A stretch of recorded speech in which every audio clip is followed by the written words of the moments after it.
Bienvenidos a una sesión más de los miércoles del TIT, correspondiente a la que ya es nuestra cuarta semana de actividades del trimestre 21 primavera. Así como en otras transmisiones, tendré el gusto de compartir el espacio con la maestra Celia Linares, coordinadora y docente del TIT. Maestra.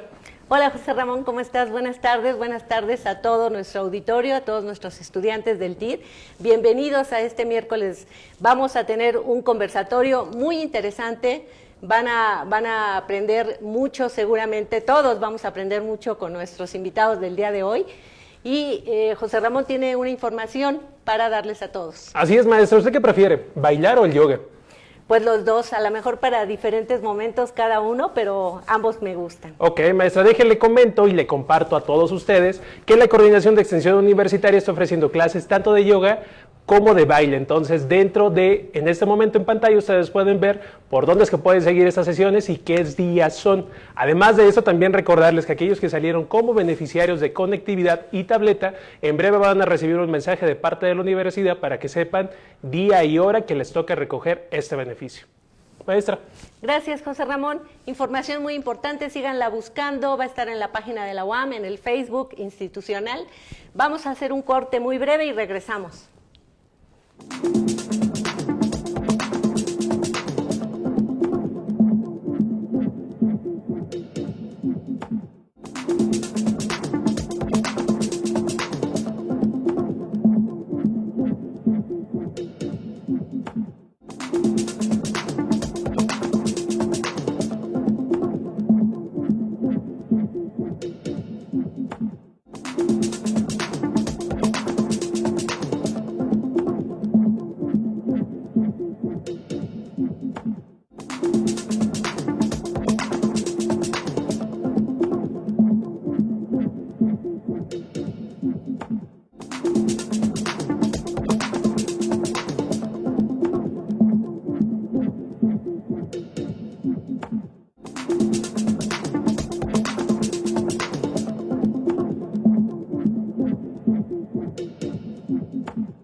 Hola, ya estamos de regreso y le damos la bienvenida a nuestros invitados del día de hoy. El tema del conversatorio de hoy es la innovación e inclusión de actores para las sociedades del conocimiento. Nuestros invitados del día de hoy son dos filósofos, el doctor Juan Carlos García y la doctora Xenia Rueda. Bienvenidos a este conversatorio. Quiero decirles a los estudiantes que por favor nos manden sus preguntas en el momento que tengan duda, cualquier inquietud, por favor compártanla con nosotros y vamos a hacérsela llegar a nuestros invitados. Muchas gracias y bienvenidos a los dos. José Ramón. Sí, maestra. Efectivamente, para que ustedes hagan sus preguntas, comentarios o dudas, recuerden que dentro de esta transmisión en vivo hay un chat, entonces por medio de este chat ustedes nos van a mandar esas inquietudes que tengan para hacerlas llegar en la medida en la cual sea posible y poder intervenir a nuestros conversadores. Ahora sí, doctor Juan Carlos, adelante. Hola, buenas tardes por unos minutos. Muchas gracias por la invitación, maestra Celia. También muchas gracias a los asistentes virtuales. Sin más preámbulo, voy a empezar con la exposición y voy a compartir la pantalla entonces. Me dicen si se alcanza a ver bien ahí. Sí, ya se está transmitiendo. Ok, perfecto. Ahí está. Excelente. Bueno, como comentaba con la maestra, me permití tomar una imagen de esta agenda digital que nos hicieron llegar a los profesores y alumnos y que, bueno, refleja y esperemos en un corto tiempo estemos de vuelta por la UAM. Ahora tenemos que primero resolver, digamos, esta problemática que tenemos a nivel global. Entonces, bueno, un poco el asunto y que pretende, digamos, este conversatorio es principalmente observar un problema que es muy interesante, que se da en la innovación, pero sobre todo en la inclusión de distintos actores para desarrollar una idea no solo de sociedad de conocimiento, sino sociedades de conocimiento, como puede ser, de conocimientos en plural, como puede ser el caso mexicano. Entonces, bueno, hemos con la doctora Rueda, hemos convenido, digamos, en una exposición que sea un poco más un diálogo.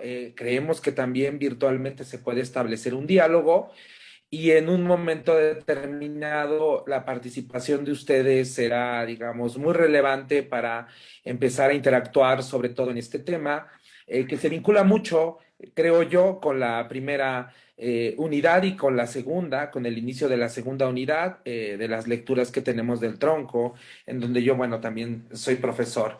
Entonces, bueno, estos serán los momentos un poquito, digamos, a grandes rasgos, porque les menciono que será un conversatorio, pero que iremos llevando un primer momento que se situará en el planteamiento del problema, un segundo momento que tendrá que ver con un ejemplo, con la práctica, digamos, hacia dónde puede ir esta inclusión de los distintos autores que iremos describiendo tanto la doctora como un servidor, y un tercer momento ya sobre unas reflexiones de nosotros como digamos, como ciudadanos, como parte fundamental para la resolución también de problemas. Bueno, empezaré con una pregunta muy general que plantea el problema y me gustaría que en el chat pudiéramos interactuar. Y a lo mejor varios de ustedes ya ubican a estos personajes y me gustaría, bueno, escucharlos,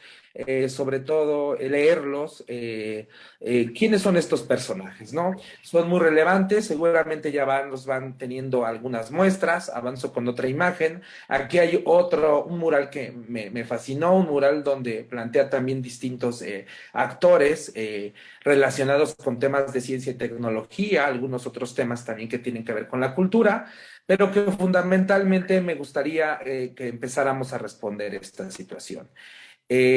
Bueno, continúo un poquito, esperamos recibir muchas de sus respuestas. Y bueno, les planteo, digamos, esta situación, un poco de dónde se origina esta idea de la innovación. Hay un autor muy relevante, un autor austriaco muy conocido, muy utilizado en varias disciplinas, no solo en economía, que es Joseph Schumpeter. Y él distingue una primera importante distinción, es que él menciona que los inventos son diseños de nuevos objetos y las innovaciones son esos bienes generados por nuevas combinaciones de medios productivos, ¿no? Aquí me gustaría que pusiéramos el acento principalmente en estos tres actores que propone Schumpeter, que son el inventor, el empresario y el banquero. Para el modelo neoclásico de la innovación, estos actores son los que fundamentalmente se encargan o tienen la misión de generar esas nuevas combinaciones de medios productivos. Hay muchas historias, es apasionante la historia de la innovación. En este caso, después hay un autor muy relevante, a veces poco citado, que es Stevens, y que él tiene la idea de que estos tres actores, ya con un desarrollo industrial y que tiene mucha relevancia en Estados Unidos, y por ahí ya van conjeturando por qué en Estados Unidos, a lo mejor los personajes, puede desarrollarse una idea muy interesante de la innovación y la relación con la industria. Entonces se propone una serie de fases que son investigación fundamental, investigación aplicada, investigación en el laboratorio, planta piloto, producción, mejoramiento, resolución de problemas y control técnico. Estas etapas industriales después se trasladan a un modelo lineal de la innovación que ha sido entendido desde un ingeniero de la General Electric, pero que también se encargó de un importante informe, que es la ciencia frontera sin fin, o de Endless Frontier, que en un momento determinado centra su objetivo en el desarrollo y en el planteamiento de nuevas innovaciones para el aprovechamiento. Esto se ha ido trasladando con el tiempo y en un momento determinado me gustaría que ustedes pudieran observar esta caracterización, esta definición que tiene la OCDE y que también se ha utilizado en el Manual de Oslo y que es un poco y que sintetiza la innovación. Son los cambios que se realizan mediante la aplicación de nuevos conocimientos. Quiero que estemos pendientes de ese término, conocimiento, o sea, nuevos conocimientos y tecnologías que pueden ser desarrollados internamente, en colaboración externa o también mediante servicios o compra de tecnología. Las actividades de innovación incluyen todas las actuaciones científicas, tecnológicas, organizativas, financieras, comerciales, y en ellas, bueno, se sustenta la idea de una innovación que se pueda utilizar, pero sobre todo se pueda utilizar no solo de un conocimiento nuevo, sino también con conocimientos existentes. Como vemos, es una definición que es acorde a una primera problemática, a un primer asunto, que es la inclusión, digamos, de los actores. Aquí vemos que están incluidos el inventor, el empresario y el banquero, y sobre todo lo que se exige, digamos, de esta parte es el conocimiento. No sé si hasta ahí a lo mejor pudieron contestar en el chat o haya alguna respuesta sobre estos cuales. Regreso un poquito a la imagen sobre quiénes son estos personajes. Juan Carlos, nos hablabas hace un momento sobre tres personajes distintos. No sé si nos podrías repetir a estos personajes. Hablabas de banqueros, inventores. Parece que por ahí se nos fue. ¿Quién más es de estos tres personajes? El empresario, maestra. Sí, sí, sí, es muy relevante y creo que para los alumnos que nos siguen, lo que es, digamos, de estas figuras y es muy relevante, los personajes que están en la primera imagen son, digamos, estos grandes gurús de la innovación, como pueden ser desde la idea de últimamente Elon Musk y a lo mejor Jeff Bezos, que están como en esta situación, cada uno no solo propietario, cofundador o fundador de Amazon y también de esta parte de Tesla y todo lo que tiene que ver con todas estas indagaciones también en el espacio, con SpaceX, o sea, hay varios proyectos. Antes de ellos está Steve Jobs y también, bueno, en esta parte, lo que es interesante que veamos es que bajo este modelo, bajo este planteamiento de este modelo de la innovación que estamos viendo en la pantalla, el inventor, que en este caso funge un papel como en este caso vemos de estas grandes personalidades, se relaciona y solo tiene sustento con el empresario y el banquero. Es decir, las innovaciones que se generan aquí, en pocas palabras y resumiendo, que vamos a ir argumentando esta parte, no incluyen a otros actores. Incluso fue el caso de Steve Jobs y ha sido de ellos, que paulatinamente se han ido convirtiendo en empresarios y sobre todo también con una alianza de banqueros para generar innovaciones.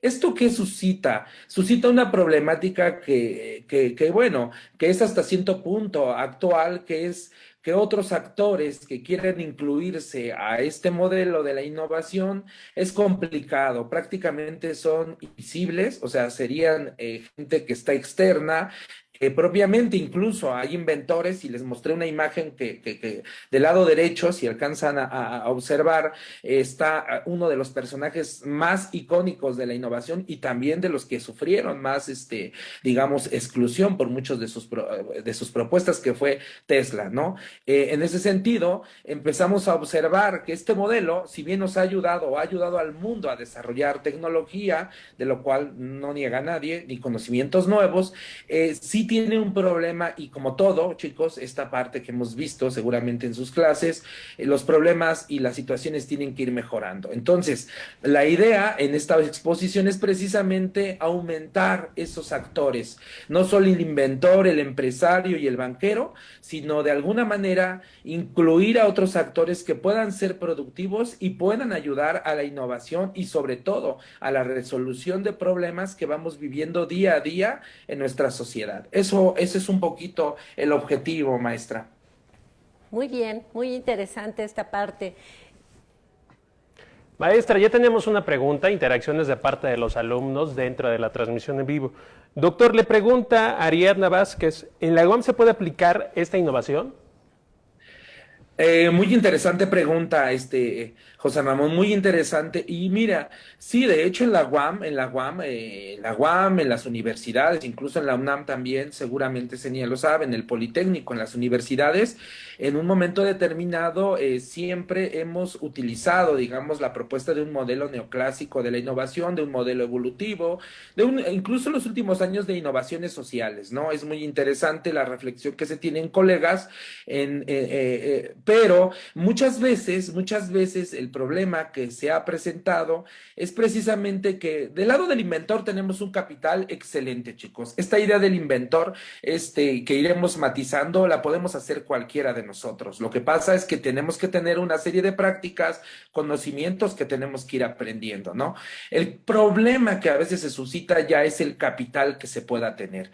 Y ahí es cuando entra el empresario, el banquero. Ideas, inventores, científicos, tenemos muchos en México. El asunto es que después esto no tiene una relación directa cuando ya se relaciona con un capital o con una situación ya para estimular una innovación. Se da de alguna manera con sus problemáticas. Hay universidades que lo hacen de mejor forma que otras, evidentemente, pero sí lo hacemos, pero la idea es también transitar a otros modelos de innovación que incluyan a otros actores. Eso sería un poco lo que yo mencionaría contestando la amable pregunta que hizo el colega o la colega. Creo que la colega, Ariadna, sí.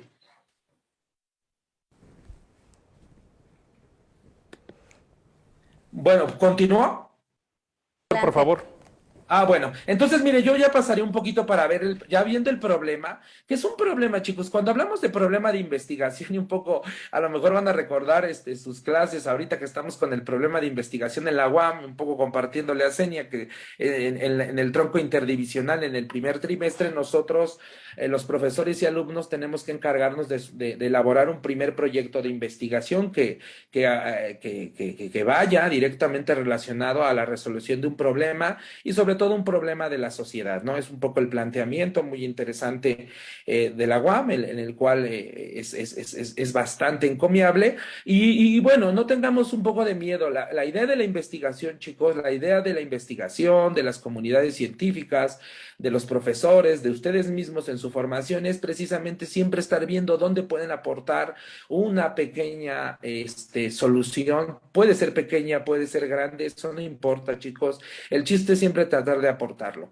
Entonces, bueno, esto resume un poco qué ha hecho la innovación. Ha excluido a algunos otros actores y ha dado privilegio a otros. Esto es normal, es perfectamente normal, ¿no? Hay economías basadas netamente en ese conocimiento y en esa riqueza que se va teniendo por la generación de distintas tecnologías, y hay otras economías, lo estamos viendo con la pandemia, que dependemos netamente de algunas otras situaciones. Entonces, hay que observar cómo podemos transitar, sí, a un modelo de innovación, digamos, en un momento determinado neoclásico, evolutivo, pero también a la inclusión de otros actores y sobre todo en una situación, y esto sería una pregunta que subyace, ¿no?, de toda esta problemática, una pregunta de investigación. ¿Cómo incentivar la inclusión de actores conocimientos y prácticas en el desarrollo de innovaciones que permitan ayudar a resolver los problemas sociales, sanitarios, económicos, ambientales y políticos, ¿no? Muy relacionado con nuestro planteamiento en la UAM, sobre todo, y en el cual estamos, la verdad, de acuerdo todos los actores, porque urge, ¿no? Digamos, esta situación. Entonces, yo no sé si también en el público en un momento determinado les gustaría participar contestando esta pregunta, y si no, le daría paso a la doctora Rueda para que ella se encargara de contestar un poco provisionalmente esta pregunta. Ujú. Bueno, pues buenas tardes a todos y muchas gracias por la invitación. Ahorita me presentaré, pero para no distraerme justo en la propia presentación, diré que justo las partes de las respuestas que pretendemos lograr con esta presentación y sobre todo los trabajos que hemos realizado es que tenemos que tener que para incentivar esta inclusión de los conocimientos, pero asimismo de la propia innovación, es importante iniciar con esta primera distinción entre las sociedades del conocimiento, ¿no? Si bien es cierto y tal como está ahí relatado, la sociedad del conocimiento se reduce regularmente a estas sociedades que se encuentran basadas en economías de conocimiento, ¿no? Básicamente diré que se reduce a las producciones que existen, a la producción de conocimiento, pero que además hay una interacción. Ya lo veíamos con el modelo que presentaba anteriormente el doctor Carlos, que básicamente estos tres actores funcionan, ¿no? El banquero, el científico y la institución que pueden en estos tres ámbitos, el inventor, que pueden integrar y sobre todo distribuir ese conocimiento. Sin embargo, pues se reduce y sobre todo excluye a gran parte de la población mexicana. Esto lo vamos a ver un poquito más adelante con un ejemplo en particular con las mujeres, ¿no?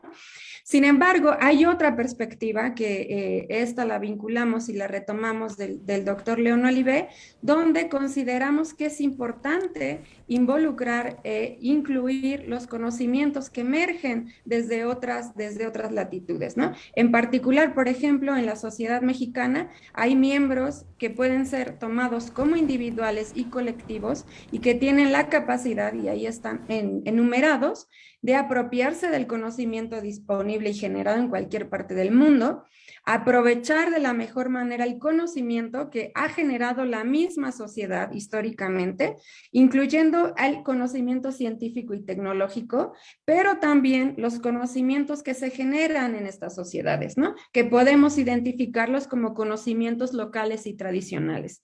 En ese sentido, se da la capacidad, asimismo, de generar por ellos mismos, es decir, por los miembros de la propia comunidad, de la propia sociedad, no solamente los especialistas, no solamente los involucrados en este trabajo intelectual, sino que ellos mismos puedan generar conocimientos que les haga falta para comprender mejor sus problemas, ¿no? Y para proponer soluciones y realizar acciones para resolverlos efectivamente.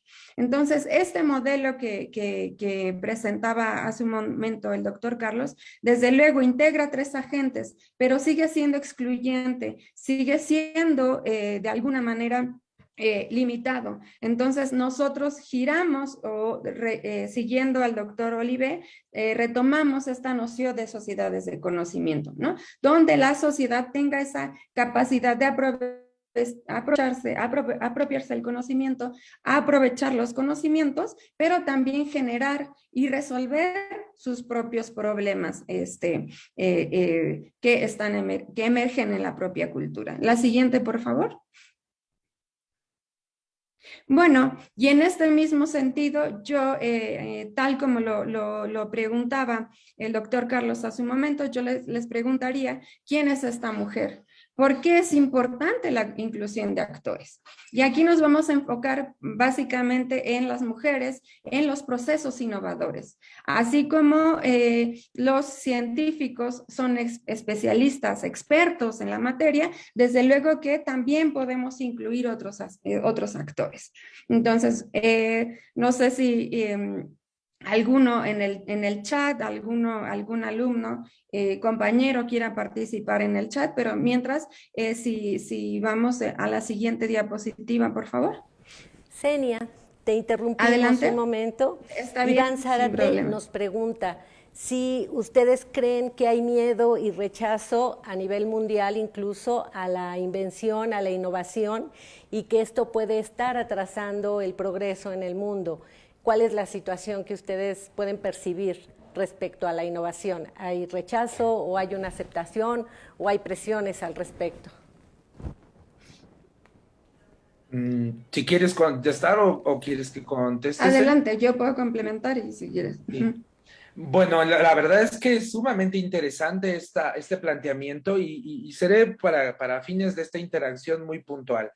Sí hay hasta cierto punto miedo y tocas un aspecto que tiene que ver justamente, a veces incluso con un temor a que yo no soy innovador. O sea, esta idea del genio, lejos de la imagen que mostraba de estos grandes personajes de Steve Jobs, de toda esta gente, Elon Musk, o sea, toda esta gente nos ha llevado a muchos de nosotros a pensar que nosotros no tenemos esa posibilidad de innovar, que no podemos contribuir. Por otro lado, también hay un discurso que hay que aceptarlo en un momento determinado, también impone que nosotros no somos innovadores porque no tenemos, digamos, esa interacción con otros actores. Entonces, en un momento determinado, nuestras ideas, nuestras posibles propuestas, las limitamos. O sea, el mundo incluso, hay varias ideas en esta idea de la creación que a mí me parece que tenemos que desmitificar, o sea, quitar estos mitos. No solo son de genios, son de personas comunes y corrientes a nosotros, ¿no? Son de las resoluciones del día a día. Claro, habrá que aclarar que no todo es innovación, estoy totalmente de acuerdo, porque aquí no todo vale, no todo es una innovación. Me parece que también ha habido esa inquietud. No todo puede decirse que es una innovación cuando es una idea nueva. Se tiene que probar ese conocimiento, se tiene igual, como estamos viendo ahorita, se tiene que argumentar, se tiene que validar o verificar o falsar, depende de la situación, y después tiene que haber una comunidad de gente que también lo vaya revisando. Es lo que estamos viendo. Pero sí, yo diría, uno de los ejes y que es excelente y pregunta, es precisamente que debemos de quitarnos un poco ese miedo, ¿no? Para innovar, evidentemente, ya lo mostrará Senia y lo trataré yo de mostrar también con los ejemplos, necesitamos prepararnos mucho, necesitamos practicar, pero chicos, también necesitamos en serio tratar de hacerlo, o sea, tratar de llevarlo a cabo. Muchas veces nos ponemos un límite, decimos, no, pero yo qué tengo que ver, tengo que irme a Silicon Valley, donde están estas gentes y todo esto. No, chicos, hoy necesitamos más de sus mentes creativas, más de gente que quiera resolver problemas, y no hay pequeños problemas, y tampoco hay grandes soluciones, hay soluciones y esas ayudan. Entonces, si hay un miedo, pero hay que dejarlo de lado, y eso es un poquito la idea que tratamos de ver aquí. Muchas gracias. No sé, Senia, si quieres complementar, porque me parece que justo apunta a esto, ¿no? Con las mujeres también. Desde luego, y además complementaré que más allá de miedo, creo y considero que las posibilidades de la innovación, y justamente yéndome a lo que mencionaba hace rato entre las diferencias entre las sociedades de conocimientos y la sociedad de conocimiento, es que parecería que el sistema capitalista de alguna manera ha estructurado la manera en cómo tendría que funcionar ese desarrollo, esas innovaciones, ese desarrollo científico-tecnológico. Por tanto, diría que desde los países subdesarrollados o mal llamados tercermundistas, desde luego que se pueden generar innovaciones, ¿no? Por eso nosotros aludimos a este concepto de sociedades de conocimientos, donde no solamente prevalezca el conocimiento científico-tecnológico, sino que hay otra manera de articular esas innovaciones, ¿no? A través de otro tipo de conocimientos que desde luego están vinculados con la ciencia y la tecnología, pero asimismo con los conocimientos locales y tradicionales, ¿no? Entonces, voy a continuar para que justamente lleguemos a los ejemplos de cómo sí es posible articular ese tipo de innovaciones que provengan, que sean inclusivas, que logren desde luego apropiarse o logremos apropiarnos de la ciencia y la tecnología para hacer transformaciones propias y resolvamos problemas propios dentro de las comunidades, no quiero llamarlo únicamente comunidades indígenas, sino comunidades como sociedades, ¿no? Entonces, la siguiente diapositiva, por favor.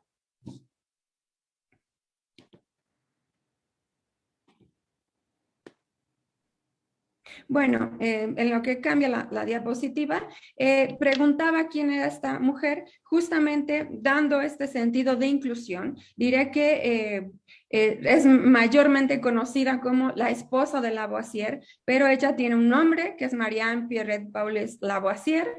Ella tiene una gran importancia en la historia de la química, así como lo es el padre de la química, el mismo Lavoisier.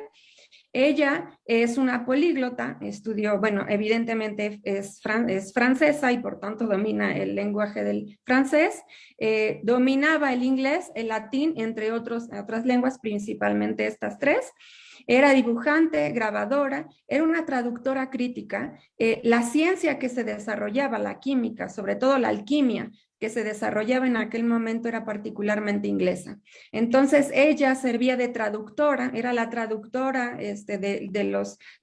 sobre todo de los ejemplares de inglés al francés para Lavoisier, pero ella iba introduciendo notas sobre estos errores químicos que ella percibía dentro de los textos, ¿no? Asimismo, pues era editora de los informes que elaboraban a partir de las investigaciones que realizaban tanto Lavoisier como Marianne Pierrette Paulès Lavoisier. La siguiente. Voy a mostrarles una imagen donde evidentemente se da cuenta que pues ella muestra el arte, no solamente los detalles que hay en este dibujo, donde pues vemos a la misma Marianne dibujándose a sí misma, pero ella observando, ella se dedicaba en el laboratorio de Lavoisier, se dedicaba a hacer las notas, las observaciones,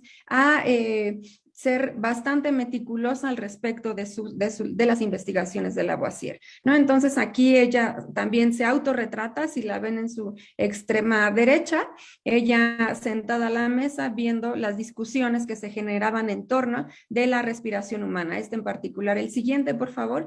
Ella es un elemento indispensable en el Tratado Elemental de Química, lo que podemos considerar como la química moderna.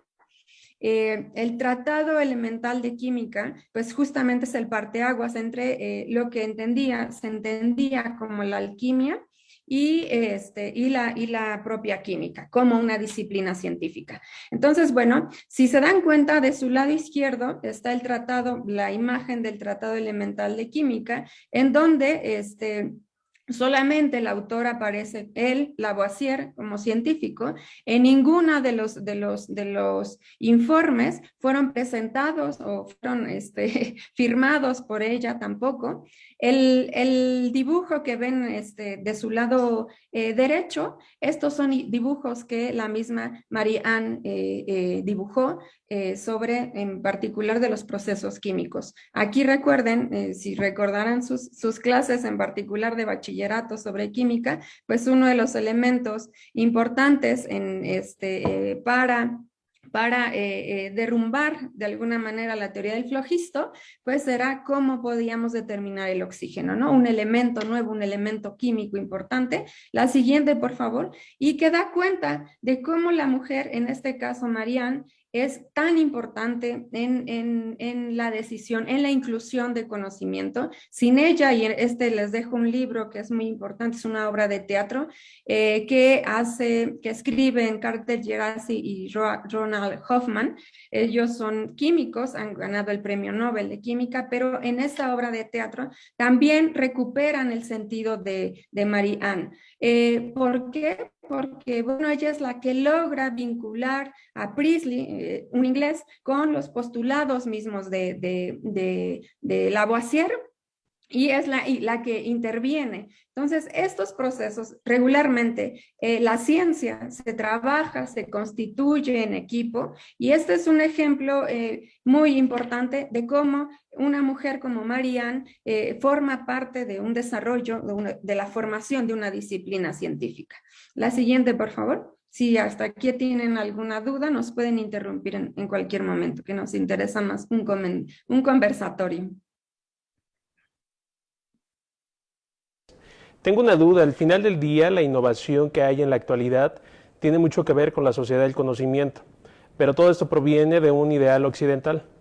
¿Qué sucede entonces con Latinoamérica, pero principalmente en México? ¿Existe una innovación que salga de ese paradigma tradicional? Sí, yo creo que esto se puede justamente iniciar la respuesta con el ejemplo que va a presentar ahora justamente Carlos.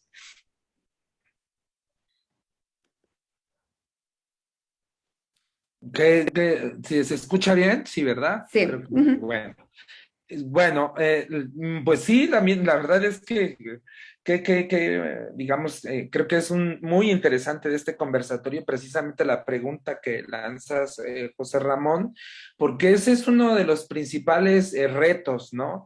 Incluso en lo último, y la verdad debemos de verlo como una situación incluso académicamente hoy es más aceptada. Hace algunos años, cuando empezábamos en esta investigación con Senia, con el doctor Olivé, que ya ha sido mencionado, incluso con alguno de los grandes profesores de la UAM, como fue el doctor Luis Villoro, y que tenemos la fortuna de tenerlo en las lecturas del TID para conocer su planteamiento, era justo ese reto, ¿no? O sea, es uno de los grandes ideales de Occidente. Yo siempre lo veo y a veces creo que no se entiende bien y quiero que quede muy claro, ¿no? No hay tanto problema, digamos, es una situación que hemos vivido y que es una herencia que se ha tenido en el occidente al cual también nosotros pertenecemos. La ciencia, la tecnología que se ha desarrollado es valiosa, es importantísima y lo vemos ahora y de eso nadie duda, pero tenemos que complementar la narrativa, no tenemos que entender que porque decimos que estimulemos desde Latinoamérica otro modelo de innovación, de hecho en Latinoamérica, contestando a tu pregunta y si les interesa más documentos, hay mucha literatura de innovación inclusiva, porque se han interesado precisamente por generar un proyecto, digamos, particular para cada país incluso, ¿no? O sea, no es lo mismo a lo mejor la innovación que se desarrolla, por ejemplo, y que tiene que ver mucho con México en las ecotecnologías en el Amazonas de Brasil, ¿no? Con todo este avance que también ha tenido Brasil. Tampoco lo mismo será en Argentina, a lo mejor con sus centros de biotecnología, pero con otros problemas muy puntuales, a lo mejor en zonas que tienen que ver con otro tipo de tecnologías donde todavía no hay gas de manera, digamos, como pasa con esta estufa que veremos a continuación. Entonces, no es que se tengan que estar peleando como en una idea maniquea, donde es una idea dicotómica, bueno o malo, sino es complementar la narrativa, o sea, complementar el modelo de innovación y sobre todo darnos cuenta cuáles son nuestros problemas de cada uno, ¿no? Y bueno, yo en este sentido, contestando un poco a esto, justamente el proyecto que tienen en pantalla de la estufa Pazzari es lo que trata de hacer, incorporar, así como lo mencionó Senia, o sea, ¿cuántos de nosotros, y me confieso totalmente alguien que no sabía la historia hasta que con la doctora Rueda me contó toda la importancia de María, que siempre se le pone, digamos, este apellido, incluso a veces ni conocemos todo lo que aportó, y no la incluimos en la narrativa, ¿no? O sea, la mujer ha estado tradicionalmente fuera. Veamos la primera imagen, o sea, no hay una mujer como tal. A lo mejor conocemos a Marie Curie, conocemos a alguna otra científica, varias ahora, pero nos hace falta todavía más. Y en los pueblos originarios, un poco también contestando esta pregunta, ha sido lo mismo. Ha sido también una idea tradicional de denostar, de folclorizar, he de decir, a sus conocimientos. Esta idea rotunda, y aquí me permito enseñarles un libro que es, no sé si se alcanza a ver, el Teteto de Platón. Platón trata de contestar directamente una pregunta, ¿qué es el conocimiento? O sea, la pregunta no es exclusiva del Occidente, es de todas las culturas. ¿Qué es el conocimiento? Y el conocimiento existe y se da, y Platón argumenta mientras haya razones, no mientras haya prejuicios. Hay culturas que en México tienen razones y subsisten porque tienen razones, no porque sean folclóricamente atractivas. Entonces, en este caso, este proyecto de la estufa Pazzari trató de resolver una cosa que era fundamental. Del lado izquierdo de su pantalla, muy pequeño se alcanza a ver, hay una imagen del fogón tradicional donde cocinan y donde hemos probado las quesadillas riquísimas y las tortillas y todo esto, parte de nuestro folclore. Pero lo que pasaba con este fogón en esta comunidad purépecha es que había mucho enfisema pulmonar en las mujeres. Entonces, en un momento determinado, en un diálogo entre especialistas, tecnólogos, científicos, sobre todo especialistas en termodinámica, en situaciones también para ir mejorando, proponen una espa y con un tiro es a lo que se le llama para sacar el humo de la casa, pudiera solucionar o mitigar este asunto. Bueno, se incluye a la comunidad. Lo interesante de este proyecto es que se incluye a la comunidad, pero no solo se les incluye como una parte, digamos, que acompañe el proyecto, sino que ellos mismos, con el paso del tiempo, y eso es muy interesante, y no quiero detenerme mucho, pero si les interesa, nosotros podemos proporcionar mucha información de esto.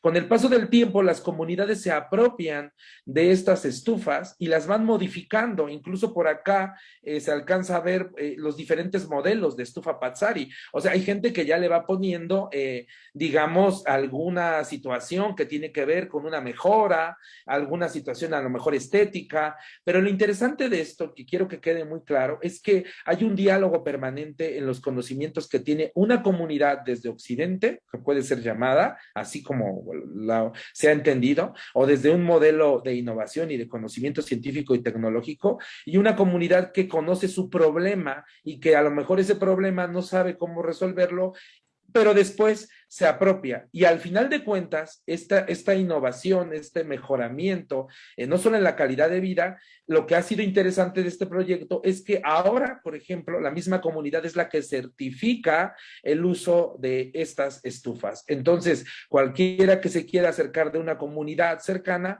pasará ya por una persona que se apropió de esos conocimientos, que es parte de esa comunidad y que incluso, en algo muy bonito con sus innovaciones que siguen y siguen, quieren hacer un recetario de comida hecha a través de la estufa Pazzari. Ese era un proyecto que teníamos con una situación, pero a veces la vida no da para todo.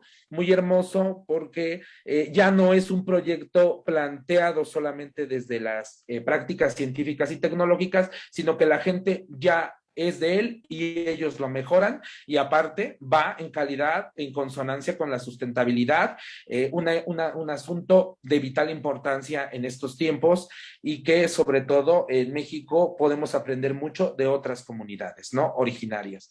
Bueno, si no hay alguna pregunta, si no seguimos un poquito con esto. Me parece muy importante esta precisión que hacen sobre que las comunidades, para aquellas a las cuales innovamos o tratamos de llevar algún proyecto de trabajo, de investigación, no son seres pasivos, ¿no? No son entes que están recibiendo únicamente el trabajo que hacemos, sino que participan, y esa consideración me parece que es muy importante para nuestros estudiantes. Hay dos preguntas que se relacionan con el terreno de la educación. Iván Zárate, gracias por participar. Nos pregunta si la educación remota es considerada una innovación significativa, y en ese mismo sentido, Nicole dice que cambiar el modelo de enseñanza tendría que ser un primer paso para innovar e incentivar para que los alumnos sean más creativos. ¿Qué opinan ustedes? Qué buenas preguntas. Senia, si quieres contestar. Diré que es bastante complicado porque justamente yo creo que la educación bueno, ahora lo sabemos por este tipo de educación virtual que estamos realizando, que estamos llevando pues todas las universidades. ¿Por qué? Bueno, porque ahí y tiene que ver todo con la diapositiva y sobre todo con la estufa Pazzari que también describía el doctor Carlos, pues que evidentemente necesitamos un sistema, todo un sistema para poder ponerlo en marcha de una manera efectiva, ¿no? Si bien es cierto, la educación virtual ahora con la pandemia ha trascendido y ha tenido una virtud al respecto de otras maneras de enseñarse. Sin embargo, y justamente yo más adelante iba a presentar un tema sobre educación y que está vinculado totalmente en esta situación que también hay que ver la realidad mexicana. La realidad mexicana es que no todos tenemos acceso a Internet, a una computadora, a un dispositivo móvil para poder seguir las clases, ¿no? Que esto se ha evidenciado en México en la pandemia, sobre todo en el nivel básico, no quiero decir a nivel licenciatura o educación media superior, pero si bien es cierto, creo que podemos ver que existen modelos de innovación educativa en la actualidad, ¿no? Hay modelos híbridos, es decir, modelos en donde se trabaja de manera sincrónica y asincrónica, es decir, no necesariamente tenemos que estar los profesores todo el tiempo en una reunión virtual para decir, claro, los chicos están trabajando y aprendiendo, sino también de manera sincrónica, ¿no? Se dejan actividades, lecturas y se puede ir, durante la pandemia hemos visto que se pueden establecer estas maneras de interacción, ¿no? Si bien es cierto, y yo quería señalar algo en específico que ya mencionaba la maestra Celia y el doctor Carlos, es que desde luego, cuando nosotros decimos innovaciones y en el sentido que nosotros estamos compartiendo con ustedes, es que no tiene que implementarse. ¿Qué sería más sencillo en una sociedad o en una población como en la meseta purépecha que se modifica esta estufa? Pues quizá lo más sencillo sería instaurar o llevar estufas comunes y corrientes como las que usamos nosotros en la Ciudad de México en nuestras casas y llevarlas e instalarlas, pero no se trata de ese tipo de innovaciones, ¿no? Sino esas transformaciones que se van haciendo a sus propias prácticas, a sus propios elementos con los cuales conviven. ¿Por qué? Porque si nosotros llevamos estas estufas, pues requerimos otros sistemas que excluyen aún más a la gente, ¿no? ¿En qué sentido lo excluyen? Pues que no pueden llevar el gas o no pueden comprar gas, entre otras muchas particularidades. Y en general este tipo de estufa pues sigue cumpliendo, y aquí quiero decir, porque es justamente el tema que yo he trabajado, la inclusión de las mujeres, porque ellas como usuarias han transformado esta estufa. Al principio ellas decían con los técnicos, con los tecnólogos, decían, no, es que un comal no me es suficiente, necesito que tenga 3 comales, porque en uno tengo permanentemente el café, porque es una zona bastante fría, tengo mi olla de café, en otro debo tener mi olla de frijoles y el comal central, que es lo que ven ustedes de su lado izquierdo, que el comal más grande, pues es para la cocción de alimentos, ¿no? Entonces, ahí hay una interacción continua con las usuarias, con las mujeres, y hay una inclusión, una participación al respecto de lo que van generando. Entonces, no sé si hay otra pregunta, y si no, vamos pasando a la siguiente, por favor. Angélica Cruz les pregunta a los dos que si consideran a México un país innovador. Sí, bueno, no sé, bueno, si quieres, sí, sin duda, sin duda. Yo creo que no solo es México un país innovador, sino potencialmente puede ser aún más innovador. O sea, el asunto con y retomo un poquito la pregunta de que se hacían las dos preguntas. Incluso veámoslo, chicos, un poco, y es el énfasis que a lo mejor en la primera unidad discutieron con sus profesores, que es esta situación de incorporar, y en este sentido, todo este planteamiento del tronco interdivisional como una propuesta de enseñanza que incluya la participación de alumnos, en la que se generen ideas y sobre todo ustedes mismos sean capaces de dilucidar los problemas que les interesa resolver para sus comunidades, me parece que en sí ya es innovador, ¿no? Ya es una cuestión muy interesante. Ahora, en un momento determinado, ¿qué pasa en el tiempo, no? También tenemos que ser muy cautos. Innovación también en un momento determinado no es nada más utilizar el artefacto. O sea, ahí también tenemos que ser muy cautos, ¿no? No es utilizar las tecnologías, no es a lo mejor, incluso a veces esto se ha dado, que los artefactos somos, la verdad, viéndonos desde este punto de vista, únicamente usuarios, y a veces usuarios que ni siquiera aprovechamos todos los artefactos, ¿no? En un momento, lo que ha pasado al tiempo es que se plantean distintos programas. Aquí tenemos un programa emergente, conocido como el PER, que se estableció en la UAM para tratar de afrontar esta situación, en la cual paulatinamente hemos ido incorporando prácticas, cada uno como docente, tenemos reuniones, compartimos prácticas que funcionan, situaciones, y en un momento, tal vez más adelante, podamos ver y visionar quiénes hemos tenido, o qué universidades, o qué salones, qué docentes hemos tenido más éxito, o cuáles no, y creo que ya estamos en ese proceso de construcción. Hablar si ha sido una innovación en sí misma es temprano, porque tenemos que ver las razones y si hemos cumplido con esos objetivos. Pero bueno, en este punto que digamos se toca, México es totalmente, hay que dejar esta idea, es un país innovador, tiene un potencial enorme, que a veces desde esta idea, digamos, desde este modelo es el capital humano, se conoce, a veces es muy feo el término, pero se utiliza así económicamente. Y incluso México tuvo un bono demográfico y tiene todavía, está por ahí pasando este bono demográfico, ya cada vez se va un poco más, que este término del bono demográfico es la oportunidad, la gente que está en edad de trabajar, o sea, y que eso siempre lleva a países a un mayor desarrollo. Y hay que aprovecharlo, chicos. El chiste es aprovecharlo, o sea, incluirnos más y también, digamos, no solo, aquí sí me voy a permitir y tal vez tenga mucho, no sea muy pertinente mencionar, pero a veces dejar de lado ese échele ganas, ese sí se puede, porque lo que tenemos que trabajar es mucho, eso sí nos implica en la educación, ¿no?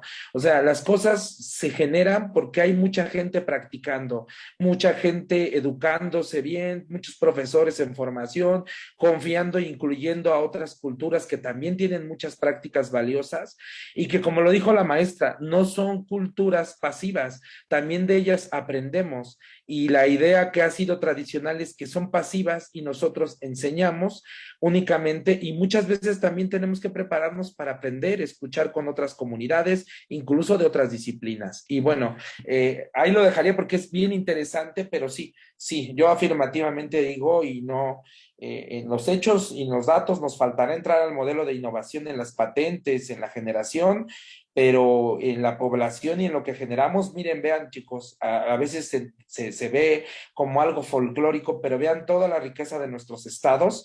Y esos estados, al igual que en las comunidades científicas, no preservarían o no estuvieran inventando los grandes pintores que hemos tenido, las ciudades como Oaxaca, todo lo que se lleva, si no fuera de calidad, chicos. También esas comunidades a veces pensar que subyacen por el folclore o por la buena hondez, no es cierto. Son muy duras entre ellas y alguien que no hace bien las cosas, inmediatamente a la comunidad la pone en evidencia. Este no hace bien las cosas, esto sí hace bien las cosas, incluso las comunidades se van conociendo. Lo que pasa es que esa idea a veces no ha sido muy clara. Y bueno, hasta ahí lo dejo un poquito, sería, si quieres tú continuar. Sí, que desde luego y viene bien justamente el siguiente punto. Ya no voy a retomar ese porque se quedaron mirando esta diapositiva, que básicamente es dar porcentajes de la inclusión de la educación en adolescentes, niños y niñas indígenas, sobre todo en los servicios de educación básica, y muestra también los porcentajes de ingreso a la educación superior, ¿no? En el total del país era 18.7% en el país, pero hacia la población indígena, pues bajaba, disminuía hasta el 6.6, 4.7%, ¿no? Entonces, sí, la siguiente, por favor. Si bien es cierto, creo que uno de los ejes fundamentales es la educación para lograr esta apropiación, este desarrollo en innovaciones, en la inclusión. Pues nosotros hemos contribuido de diferentes maneras. Este es un ejemplo, es un proyecto que fue financiado por CONACYT.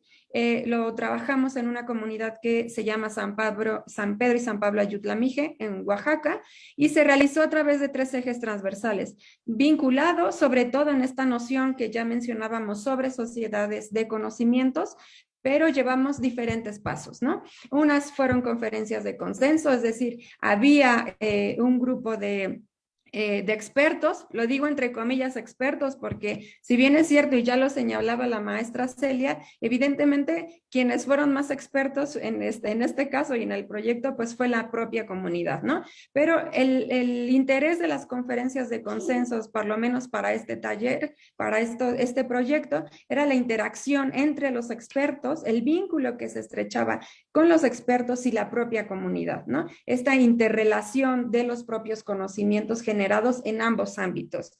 La otra fueron talleres. ¿Puedes pasar la siguiente, por favor, para ir mostrando las imágenes más allá del texto? Se desarrollaron talleres que se hizo dentro de la comunidad, se hicieron diferentes materiales, pero sobre todo ellos mostraron y nos mencionaron cuáles eran los intereses. Entre los intereses, uno de estos era construir, o ellos sabían que sobre todo en cierta época del año tenían muchísima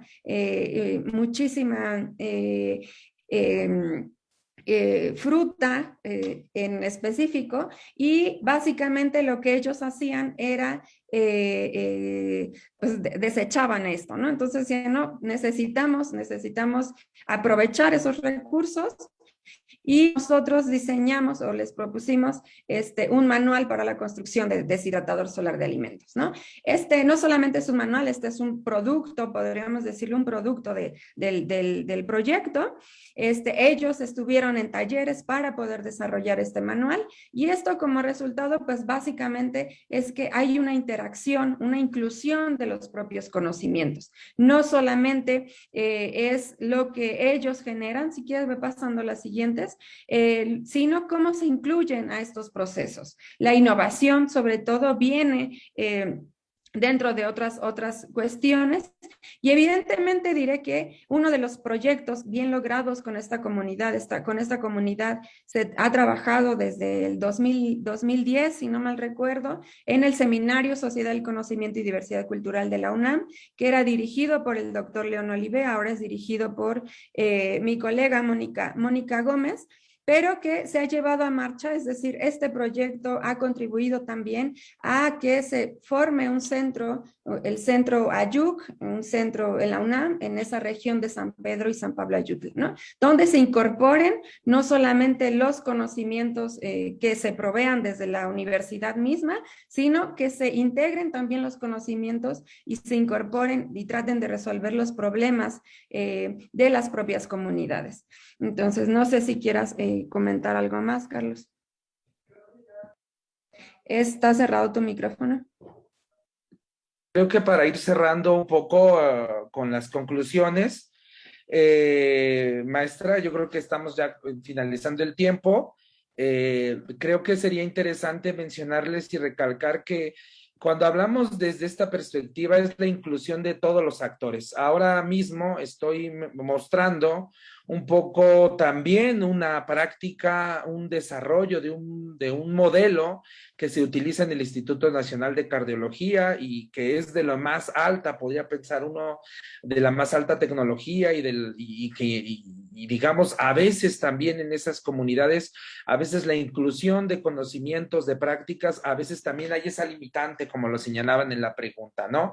Entonces, el gran reto para ir concluyendo con esto es precisamente no tener este temor, sí ser críticos también en esta parte, con la parte educativa, con los conocimientos que se van generando, pero también, por ejemplo, aquí les estoy mencionando nada más brevemente para cerrar, no solamente, no confundamos este asunto en que estamos proponiendo solo una innovación desde los conocimientos locales y tradicionales de México, no, también desde conocimientos que ya se tienen en comunidades muy respetadas como son las comunidades médicas, ¿no? Aquí, por ejemplo, lo que les voy a mencionar son algunas, miren, este es un modelo que se utiliza y que se ha utilizado mucho en la enseñanza de la cardiología y en general hoy los simuladores se utilizan mucho en la enseñanza de la medicina porque han ido avanzando las condiciones y hay prohibiciones éticas de todo tipo y que también son totalmente comprensibles en el tiempo, donde ya no se puede hacer práctica con animales, ¿no? Entonces, en un momento se utiliza estos simuladores, pero son costosísimos para nuestra educación.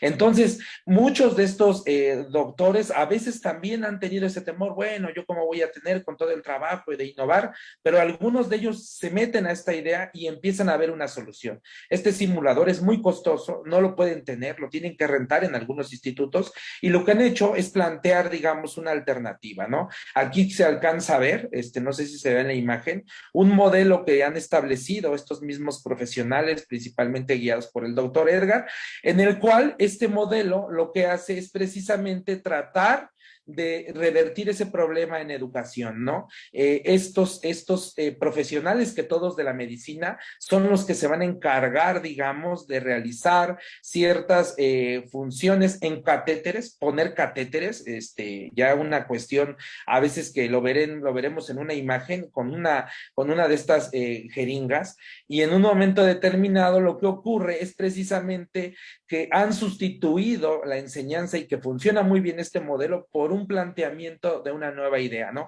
Claro, con fines educativos, ¿no? Ellos muchas veces esta idea del modelo neoclásico no la están pensando como tal o la piensan después. Lo que les interesa es resolver un problema para que haya mejores médicos formados, chicos. O sea, aquí lo que muchas veces tenemos que tener en cuenta, y con esto cerraría, es que ya tenemos que incorporar más ideas y para esto no es un aporte, es muy importante, sí, la educación de la cual hemos hablado, la comunicación de la ciencia, chicos, es muy importante, este tipo de conferencias, transmitir conocimientos que sean fidedignos, o sea, también en un momento, también tenemos que ser claros, o sea, bajo esta óptica de la innovación, no cualquier conocimiento vale, o sea, no todo vale, sino en un momento vale lo que tenga una razón, vale lo que tenga una situación. Afortunadamente en México hemos tenido mucho éxito con el asunto de las vacunas y la verdad a mí me da mucha alegría ver colas y gente formada. Esto habla muy bien de cierta confianza en esta parte de la ciencia, lo cual es maravilloso, pero también tenemos que incorporar una participación más activa de nosotros, chicos, porque si no en un momento determinado lo dejamos todo a los académicos, a los investigadores y en un momento no nos incluimos nosotros, estamos dejando un problema que podemos solucionar todos en manos de unos cuantos y la idea que queremos cerrar es precisamente que debemos de incluir a más cantidad. Si les interesa después, bueno, estos son algunos de los libros que hemos planteado estas ideas a mayor detalle. Y bueno, por nuestra parte sería todo y muchas gracias por sus, la verdad, increíbles participaciones y preguntas. Muchísimas gracias por tu conclusión y por la participación de ambos en este conversatorio. Nos han propuesto desde las bases teóricas de la innovación y las aplicaciones prácticas que tienen fundamentos importantes en la comunidad para su mejoramiento y la participación de ella también en su aplicación. Les agradecemos muchísimo esta participación. No sé si la doctora Zenia quisiera dar alguna conclusión breve antes de despedirnos de la transmisión. Les agradecemos esta participación tan importante que nos hace pensar justamente en la investigación que realizamos, cómo podemos ser innovadores, cómo no repetir proyectos que tal vez no aportan, sino tratar de innovar en ese sentido. Los alumnos pueden quedarse con muchas ideas muy interesantes para su investigación. Pues muchas gracias por la invitación y diré que muchas gracias también por escucharnos. Y yo sí quisiera señalar que justamente, y para concluir rápidamente, tal como me lo ha solicitado, pues que es crucial que los sistemas de innovación transiten hacia la gente como este actor fundamental, ¿no? Con ese, ya lo mencionaba el doctor Carlos, con ese debido rigor que implica la propia ciencia y la tecnología, pero que se debe de dejar de lado la creencia de que la gente no puede generar, la sociedad, la comunidad no puede generar prácticas exitosas, no puede generar innovaciones, ¿no? Sino que evidentemente se pueden involucrar esas prácticas, incluir y desarrollar innovaciones desde esto que ya hemos denominado esas sociedades de conocimientos. Doctora Xenia, doctor Juan Carlos, muchísimas gracias por su participación el día de hoy en este que es nuestro cuarto conversatorio de los miércoles del TIT. Y a ustedes que nos siguieron en esta transmisión en vivo. Nos encontramos la siguiente semana, en la que ya será la quinta semana del trimestre. Maestra, muchísimas gracias. Gracias a todo nuestro auditorio, a todos nuestros estudiantes, a los profesores que nos acompañan, sobre todo a Juan Carlos y a Xenia. Muchísimas gracias y nos vemos en el próximo miércoles del TIT. Gracias, TV Guam. Nos encontramos la siguiente semana.